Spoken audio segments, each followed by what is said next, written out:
महोदय, दूसरे शब्दों में आर्थिक, व्यापारिक, निवेश और तकनीकी कारणों से द्वितीय महायुद्ध के बाद और शीत युद्ध के दौरान एशिया के देशों में पुनः धुंधलापन पैदा हुआ।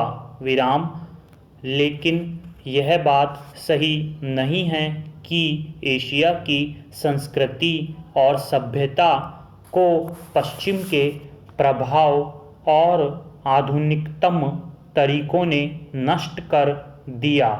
हाँ, एक धक्का जरूर दिया।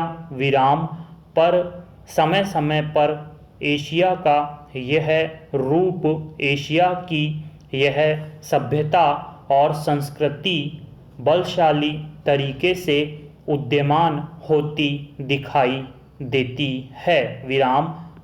पंडित जवाहरलाल नेहरू ने 1945 में अपनी पुस्तक डिस्कवरी ऑफ इंडिया में एशिया की पहचान पर लिखा है कि 1000 वर्षों से जब यूरोप अपने अंधकार के युग में था, एशिया ने अपने मनुष्यों की प्रगतिशील आत्मा को प्रभावशाली ढंग से दर्शाया। उन्होंने यह विश्वास भी जताया कि एशिया की संस्कृति और सभ्यता यूरोप की संस्कृति और सभ्यता से अधिक प्राचीन है। आज के दिनों में भी चीन के नेता अपने यहाँ आध्यात्मिक क्रांति की बात करते दिखाई देते हैं और अपने आर्थिक विकास को भी प्रतिबिंबित करते हैं। मलेशिया के प्रधानमंत्री भी बड़े गर्व के साथ मलेशिया के रास्ते की बात करते हैं और आधुनिकता और पारंपरिक संस्कृति के मिश्रण से मलेशिया का विकास करना चाहते हैं। भारत के प्रधानमंत्री भी मध्य मार्ग की बात करते हैं, जिसको वे भारत का पारंपरिक विचार कहा करते हैं। वियतनाम के यशस्वी नेता भी साम्यवादी विचारधारा को पारंपरिक सहिष्णुता के अनुसार ढालना चाहते हैं।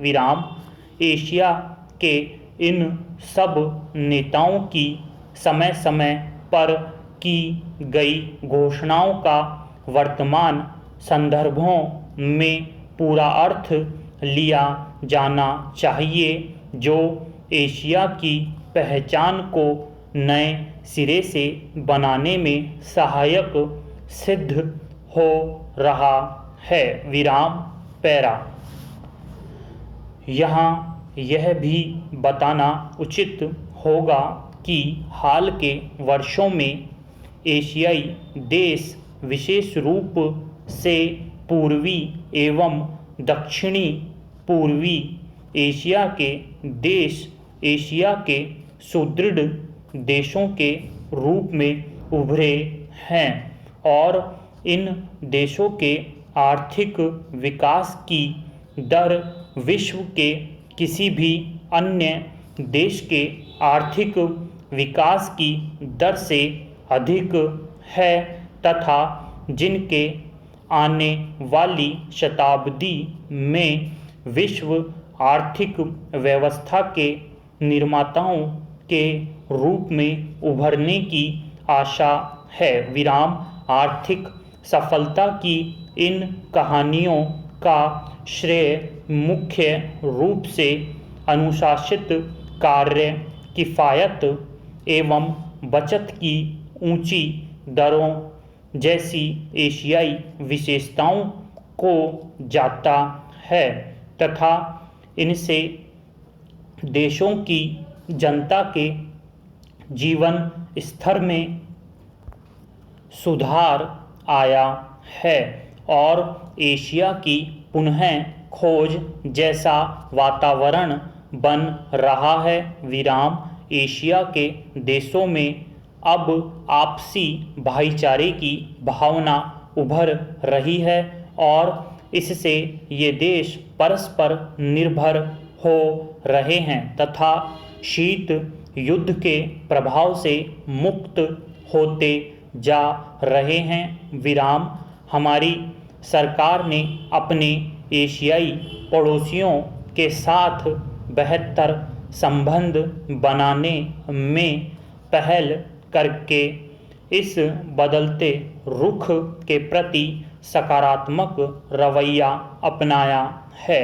विराम इन सब प्रश्नों का जवाब आज उपलब्ध नहीं है, लेकिन सैन्य इन प्रश्नों में ही इसके उत्तर मिलेंगे। विराम एशिया अपने इन प्रश्नों के उत्तर में एक नए एशिया को जन्म देगा और अपनी एक नई पहचान बनाएगा। विराम यूरोप और अमेरिका के आधुनिक औद्योगिक विकास में फ़र्क नज़र आता है।